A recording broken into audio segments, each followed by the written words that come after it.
गुरुदेव। जय गुरुदेव नाम किसका, जय गुरुदेव नाम किसका,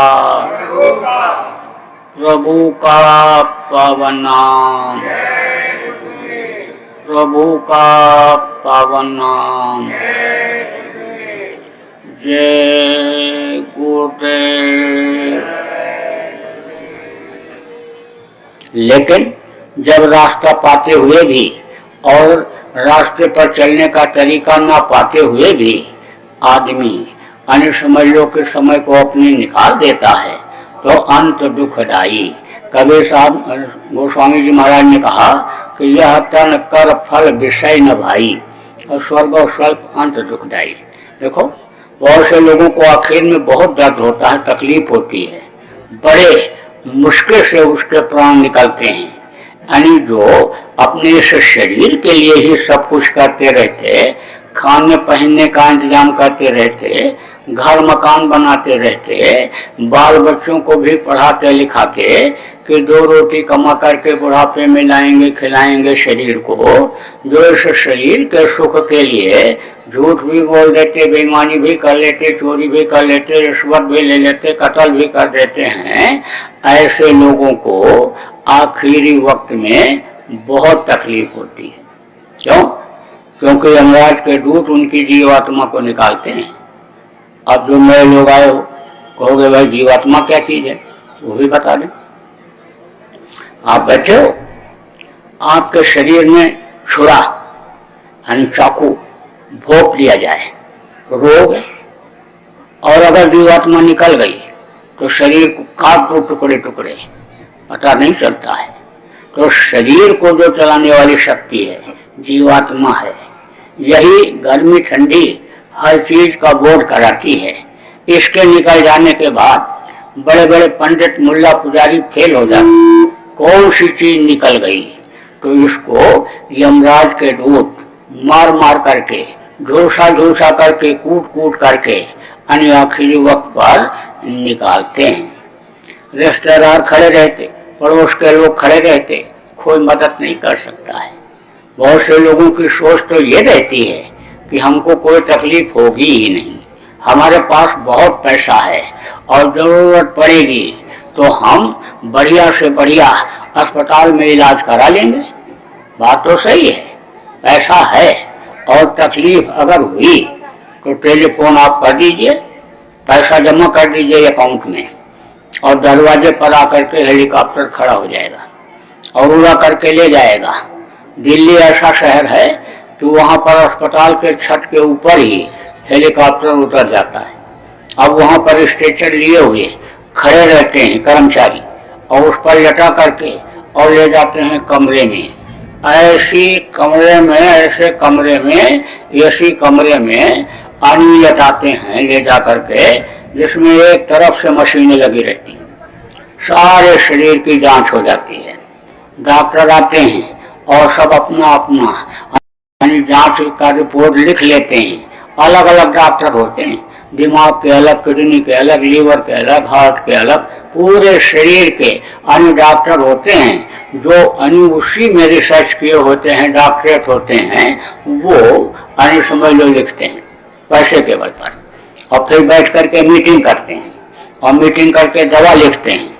अब सब लोगों की राय से अन्य दवा लिखी गई और खिलाया गया।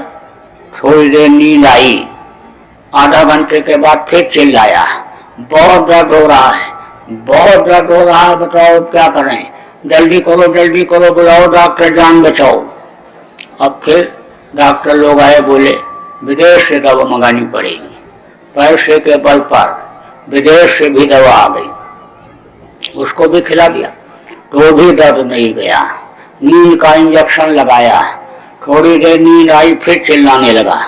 फिर डॉक्टरों ने कहा कि अब अमेरिका से डॉक्टर बुलाना पड़ेगा।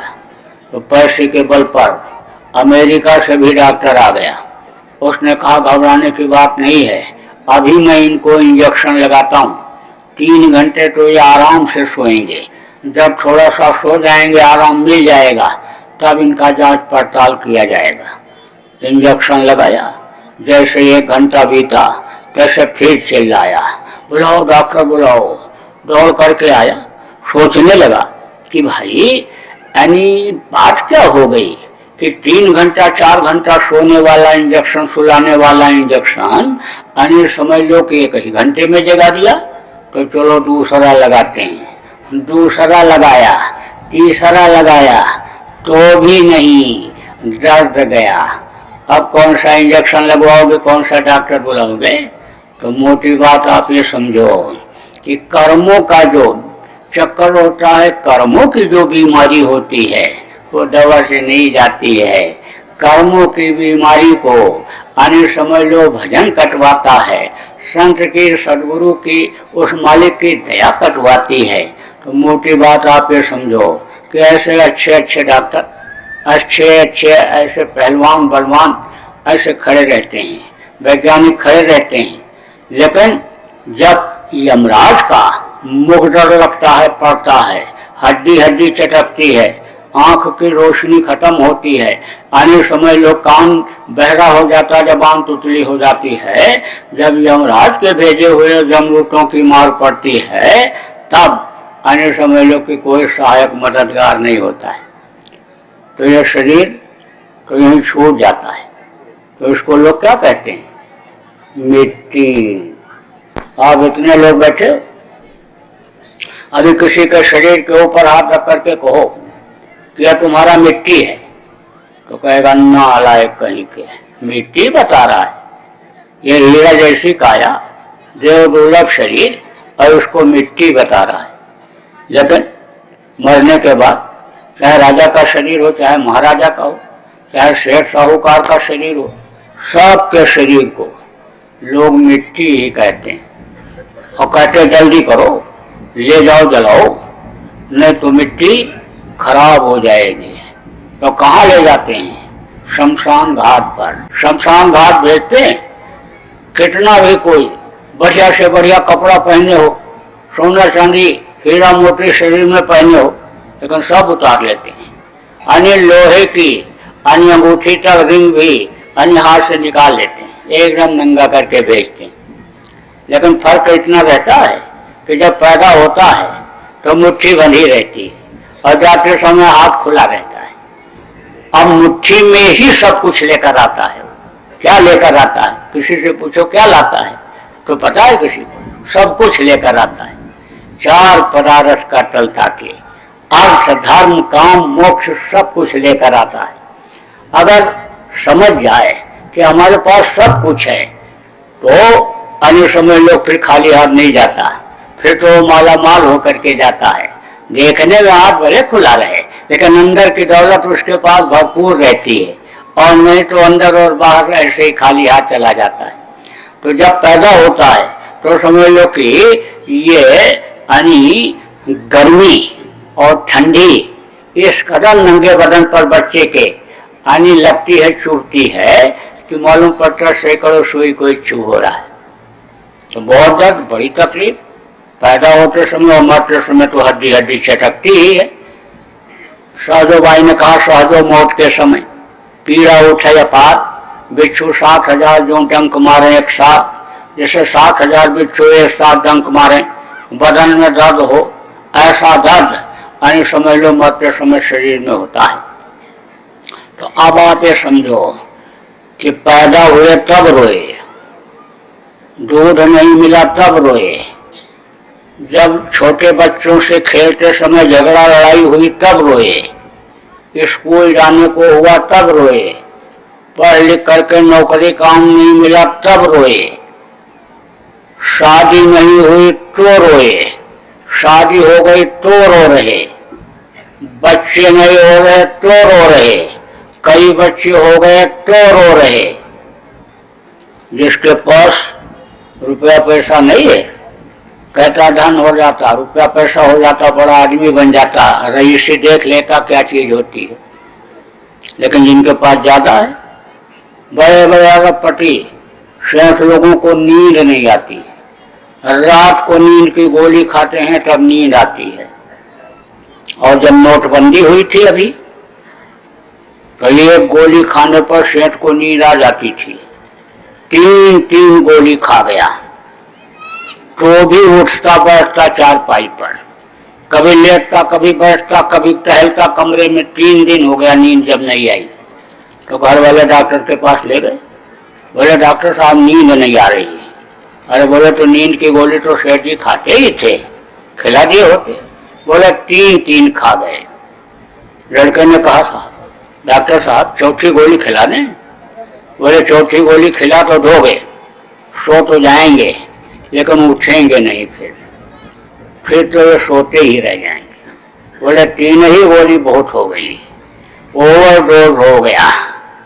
तो अब आप ये समझो कि जिनके ज्यादा है नींद नहीं आती, जिसके बच्चा नहीं पैदा हो रहा है, कहता एक बच्चा कहीं से हो जाता है, जाता है मजार पर चद्दर भी चढ़ाता है, गया में पिंडदान भी कर देता है, वैष्णो देवी में चुनरी भी चढ़ाया जाता है, और अनी देवी के मूर्ति के सामने बकरा मुर्गा भी काट करके चढ़ा देता है औलाद के लिए।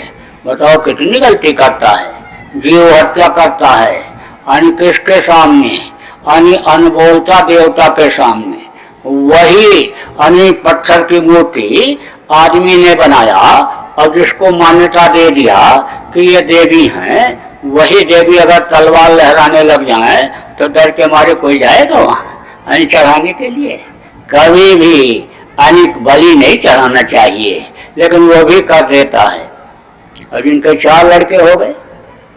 कहो दादा आप बड़े भाग्यशाली हो, 4 लड़के, 4 बहू, खूब सेवा करते होंगे। तो बुढ़ा क्या कहता है, ये मर जाते तो ठीक था, जीने नहीं दे रहे, जान के लाले पड़ रहे, हम तो अधर में लटके हुए। अरे क्यों अधर में लटके हुए हो? पढ़ाया लिखाया तुमने, पढ़ लिख करके लड़का नोट कमाता है, लाता है, खिलाता है, और मतलब यह सेवा करता होगा। काका क्यों दुखी हो, क्यों परेशान हो? अरे क्या सेवा करता है? अरे हम तो परेशान हैं। क्यों परेशान हो? पढ़ा लिखा लड़का, पढ़ी लिखी बहू, और बढ़िया बढ़िया खिलाती होगी अब तुमको बुढ़ापे में बना करके। कहते क्या खिलाती है?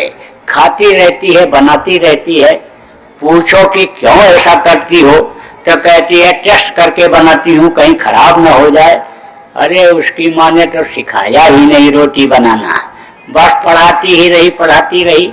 आने समझ लो न रोटी बनाना सिखाया, न बर्तन धोना सिखाया, न झाड़ू लगाना सिखाया, बस खाली पढ़ाया ही पढ़ाया, पढ़ाया कलम डलाना ही सीखा। उसने क्या सेवा करेगी हमारे समझ नहीं आ रहा। अरे तो हाथ पैर तो लड़का दबाता होगा बुढ़ापे में। अरे क्या बुढ़ापे में हाथ पैर दबाएगा वो? मैं तो हाथ पैर दबाने में भी डरता हूँ। अरे ये आपस में ही लड़ते रहते हैं, कुछ कुछ करते रहते हैं। ये सब लोग ही निकल गए। बचपन में ऐसे नहीं थे, लेकिन शहर में गए तो ये सब सीख करके आए।